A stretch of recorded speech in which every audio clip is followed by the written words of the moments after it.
사무엘 하 21장 우리 1절에서 2절에 있는 말씀 우리 함께 읽도록 합니다. 다윗의 시대에 해를 거듭하여 3년 기근이 있으므로 다윗이 여호와 앞에 간구하매 여호와께서 이르시되 이는 사울과 피를 흘린 그의 집으로 말미암았음이니 그가 기브온 사람을 죽였음이니라 하시니라. 기브온 사람은 이스라엘 족속이 아니요 그들은 아모리 사람 중에서 남은 자라. 이스라엘 족속들이 전에 그들에게 맹세하였거늘 사울이 이스라엘과 유다 족속을 위하여 열심히 있으므로 그들을 죽이고자 하였더라. 이에 왕이 기브온 사람을 불러 그들에게 물으니라. 아멘. 할렐루야.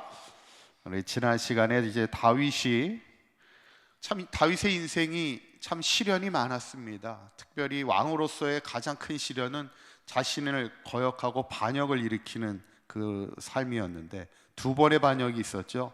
자신의 아들 압살롬이 반역을 일으켰고, 이번에는 세바의 반역이 이루어지면서 나라가 이렇게 분열되는 위기를 만나게 될 때 요압과 아비새가 이제 세바의 반역을 잠재우기 위해 가고, 특별히 그곳에 지혜로운 여인이 있었다는 거예요. 그래서 모든 반란과 다툼을 그치게 하였던 세바의 목을 베어다가 그 분열을 그치게 되는 것을 보게 될 때, 지혜라는 것은 결국에는 분열과 다툼을 그치게 할 수 있는 힘이 지혜고, 우리의 삶의 일치와 하나됨을 가져다 주게 하는 것이 그게 지혜라는 것을 우리에게 말씀하고 있습니다.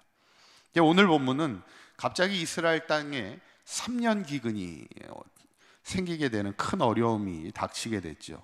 우리도 지금 코로나가 이제 만 2년이 넘어가고 있는데, 참 2년이 넘어가는 이 시점에서 참 많은 어려움을, 힘든 과정을 우리가 겪고 있는데, 기근이 3년이 계속되어서 먹을 것이 없다. 참 그건 참 민족으로서는 얼마나 큰 고통이겠습니까? 그래서 다윗이 어떻게 합니까? 하나님께 기도하였다는 거예요. 1절에 있는 말씀을 보면 다윗의 시대에 해를 거듭하여 3년 기근이 있으므로 다윗이 여호와 앞에 간구하며, 이 간구하였다는 건 하나님 앞에 간절하게 기도했다는 거죠. 이 모든 기근이 그치기를 위해서 기도했는데, 하나님이 뭐라고 말씀하시냐면 이는 사울과 피를 흘린 그의 집으로 말미암았으니 그가 기브온 사람을 죽였다, 이렇게 성경에 기록되어 있습니다. 하나님이 다윗에게 말씀하는 것이 이 기근이 사울의 죄로 인해서 생긴 그런 하나님의 재앙이란, 심판이라는 것을 말씀하고 있는데, 기브온 사람을 죽였다는 거예요. 기브온 사람이 누구일까? 2절에 있는 말씀 한번 보시면 기브온 사람은 이스라엘 족속이 아니요 그들은 아모리 사람 중에서 남은 자라, 이렇게 이야기합니다. 그리고 이스라엘 족속들이 전에 그들에게 맹세하였다, 이렇게 얘기합니다. 이거는 이제 기브온 사람은 어느 시대로 올라가냐면 여호수아 시대로 올라갑니다. 여호수아가 가나안 땅을 정복하러 들어갈 때 하나님이 이스라엘 백성에게 분명히 명령하는 게 뭐냐면 가나안 족속을 다 멸하라는 거예요. 어느 족속과도 언약을 맺지 말라는 겁니다. 다 이방 사람들을 죽이라. 그리고 순수하게 그 땅을 믿음의 땅으로 세워가라는 것이 하나님의 명령인데, 그러다 보니까 이제 이스라엘이 치고 들어가면서 계속해서 이스라엘이 가나안을 정복하고 들어갈 때 기브온 족속이 가만히 보니까 이러다간 우리도 다 죽게 된 거예요. 아마 기브온 족속은 그렇게 큰 족속은 아니었던 것 같습니다. 그래서 그들이 자신의 족속이 살아남기 위한 지혜를 발휘하게 되죠. 그게 뭐냐면 우리는 가나안 족속이 아니고 멀리서부터 이렇게 온, 그냥 지금 떠돌아다니는 족속임을 보이기 위해서 옷을 막 해진 옷을 입고 오면서 모든 것을 해진 상태에서 해서 우리는 이 가나안 족속이 아니고 멀리서부터 이제 떠돌아다니는 그냥 족속입니다, 이렇게 하면서 우리를 굳이 죽일 필요는 없습니다, 이렇게 얘기하고 있는 거예요. 그때 이스라엘 민족이 이 아모리 족속이었지만, 가나안 족속이었지만 가나안 족속이 아닌 줄 알고 화친을 맺게 됩니다. 결국 기브온 족속은 살아남게 되는, 화친을 통해 살아남게 되는데, 그러면서 이제 기브온 족속이 이스라엘 민족과 함께 살면서 무슨 일을 하냐면 성전에서 나무를 패는 일과 물 깃는 일을 하게 되는, 어떻게 보면 또 귀한 일을 하게 되는 것이 기브온 족속이에요. 그런데 갑자기 사울의 시대 때 어떤 일이 있었는지 모르겠지만 사울이 이 기브온 족속을 학살하는 사건이 일어나게 돼요. 성경에는 이스라엘과 유다에 대한 열심을 가지고 했다는데 어떤 이유인지는 정확하게 모르겠지만 여튼 어떻게 보면 기브온 족속은 약한 족속인데 그들을 학살하는 일을 벌이게 되는 것을 보게 되죠. 결국 이 일로 하나님이 이스라엘 땅에 3년 기근이라는 큰 재앙을 내리게 됐다는 거예요.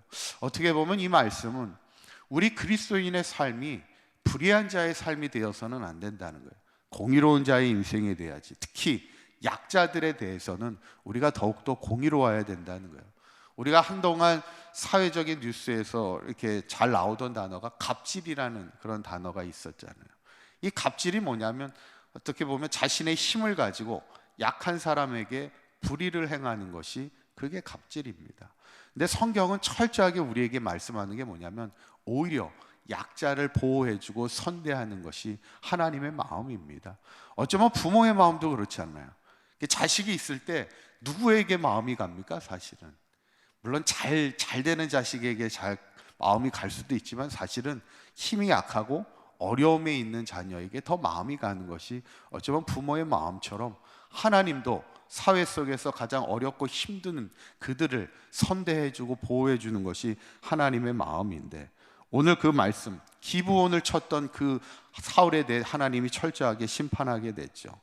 결국 다윗이 어떻게 합니까? 3절에 있는 말씀을 보면 기브온 사람을 그래서 불러오게 되고 그들에게 이렇게 이야기합니다. 한번 3절에 있는 말씀 읽어볼까요? 시작.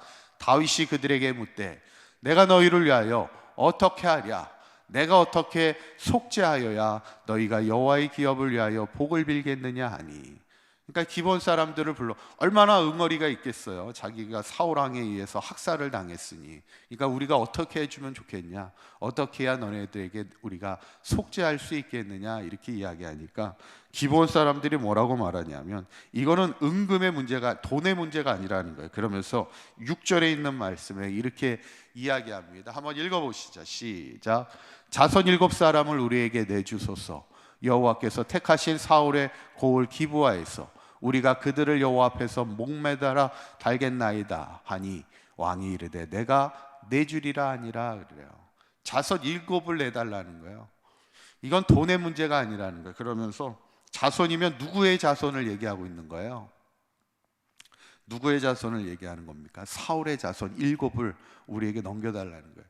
그 사울의 고향 기브아에서 그들을 목매달아 처형하겠다는 거예요. 그러면서 자신들의 원한을 풀어달라는 겁니다.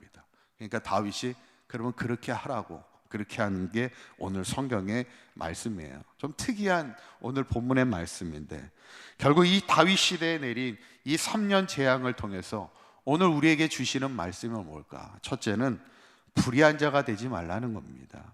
가만히 보면 사울이 왕이 되었을 때 2번의 학살이 이루어지게 됩니다. 기억하시나요?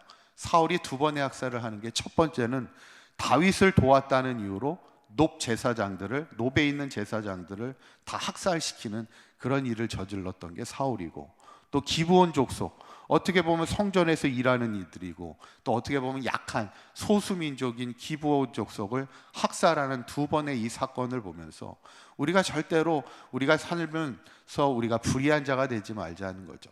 어떻게 보면 사울은 처음 왕이 될 때 누구보다 겸손했고 자기가 왕이 되는 것이 두려웠던 사람인데 그 권력을 무섭게 휘두르는 사울의 어떤 불의함을 우리가 보게 되면서 우리 그리스도인들은 철저히 불의한 자가 되지 않도록, 두 번째는 오늘 우리에게 주시는 말씀은 불의에 대한 심판이 있음을 우리가 보게 되는데, 안타까운 건 뭐냐면 사울의 그 불의함으로 사울 시대에 재앙이 내린 게 아니라 누구 시대에 지금 재앙이 내리는 거예요?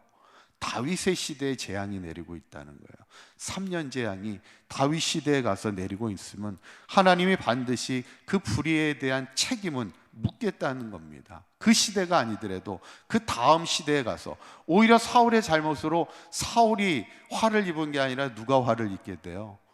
그 자손들 7이 죽게 되는 화를 그 자손에 가서 이루게 된다는 것을 보면 그만큼 우리가 불의함이 그 무거운 책임을 져야 되는 것을 우리에게 보여주는 말씀입니다. 저는 바라기는 우리 사강교회 모든 성도님들이 항상 우리의 모든 말과 행실이 하나님 앞에 불의하지 않도록 늘 우리의 삶을 늘 점검하면서 항상 우리의 믿음의 삶이 의로운 삶이 되고 누군가에게 선한 영향력을 줄 수 있는 믿음의 아름다운 삶이 되어서 우리의 삶이 우리의 삶뿐만 아니라 우리의 다음 세대들에게 선한 영향력을 주는 아름다운 믿음의 삶을 살아가는 우리 모두가 되시기를 주님의 이름으로 축원을 드립니다.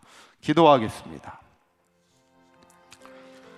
고맙고 감사하신 하나님, 오늘 사울이 기브온 사람들을 학살하는 사건으로 인해서 다윗 시대에 가서 3년 기근에 큰 어려움을 겪게 되는 것을 보게 됩니다. 우리의 삶이 불의한 자의 삶이 되지 않게 하시고 우리의 모든 말과 행실이 하나님 앞에 영광이 되게 하시며 누구에든지 선한 영향력이 되는 삶이 되게 하여 주셔서 특별히 우리의 다음 세대를 바르게 세워갈 수 있는 사강교회와 모든 성도들이 되기를 원합니다.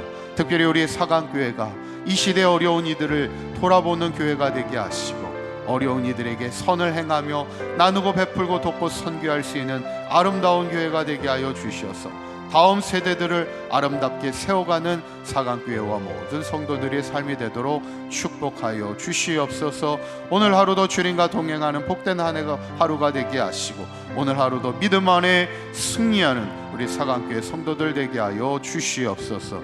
우리 주 예수 그리스도의 이름으로 기도하옵나이다. 아멘.